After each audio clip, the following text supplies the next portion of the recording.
وَأَقَاهُ الرَّجُلُ زَوْجَتُهُ وَعَقَّ أُمَّهُ. اللہ، جب لوگ بیویوں کا تھم بھرنے لگے اور وَعَقَّ أُمَّهُ اور اپنی ماؤں کے نافرمان ہو جائے. ماں اپنے بیٹے کی شادی کرتی ہے، ماں اپنی بیٹی کی شادی کرتی ہے، بیٹے کی شادی کرتی ہے بہو لے کر آتی ہے، بیٹے کی شادی کرتی ہے بہو لے کر آتی ہے، بیٹی کی شادی کر دیتی ہے، اسے رخصت کر دیتی ہے. تو بیٹی کو سب سے زیادہ اس کا شوہر عزیز ہوتا ہے، بالکل ٹھیک ہے، ماں سے زیادہ حقوق ہے، لیکن نافرمان نہیں ہونا چاہیے. گھر میں بیٹی بہو موجود ہے، اب بیٹا جو ہے ماں سے زیادہ بیوی کا فرمانبردار ہے. یاد رکھیے یہ حقوق سیکھنے کی ضرورت ہے. اب یہ کوئی ایسی بات نہیں ہے جو آج ہمارے معاشرے میں نہیں ہے.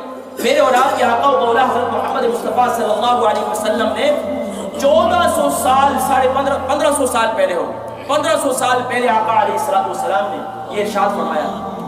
اور آج دیکھیں ایسا لگتا ہے کہ جیسے ابھی پردہ اٹھایا اور سامنے موجود ہے. آج کیا ہو رہا ہے ہمارے معاشرے کے اندر؟ بیویوں کے فرمانبردار ہیں، اب تو بیویوں کے بھی فرمانبردار نہیں رہے. اب تو بہت بات آگے نکل گئی ہے. بیویاں ہونے کے باوجود بھی لعنت کے اندر گرفتار ہیں. بچے موجود ہیں، زیادہ تفصیل میں نہیں جاؤں گا. لعنت کے اندر گرفتار ہیں، لعنتوں کے اندر گرفتار ہیں، اللہ کے عذاب میں گرفتار ہیں. جس معاشرے کے اندر بدکاری عام ہو جائے، شراب عام ہو جائے، آقا علیہ السلام نے ارشاد فرمایا جب زنا عام ہو جائے گا، بدکاری عام ہو جائے گی، شراب عام ہو جائے گی، تو پھر اب سمجھ لو قیامت قریب ہے.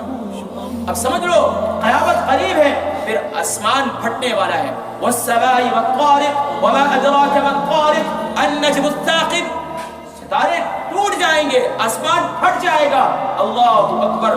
پوری یہ سورہ نبأ کے اندر یہ ساری آیات موجود ہے. آقا علیہ السلام پر نازل ہونے والی اس لاریب کتاب کے اندر اللہ رب العالمین نے بیان فرما دیا. لیکن اس کتاب مقدس لاریب سے بھی ہمارا کیا تعلق ہے جو ہمیں پتا ہو؟ ہمیں تو سیدھا تلاوت نہیں کرنی آتی ہے، ہمیں ترجمہ تفسیر میں کیا کون بتائے؟ تو بہرحال آقا علیہ السلام نے ارشاد فرمایا جب یہ معاملات، یہ نشانیاں آ جائیں تو اب سمجھ لو قیامت قریب ہے.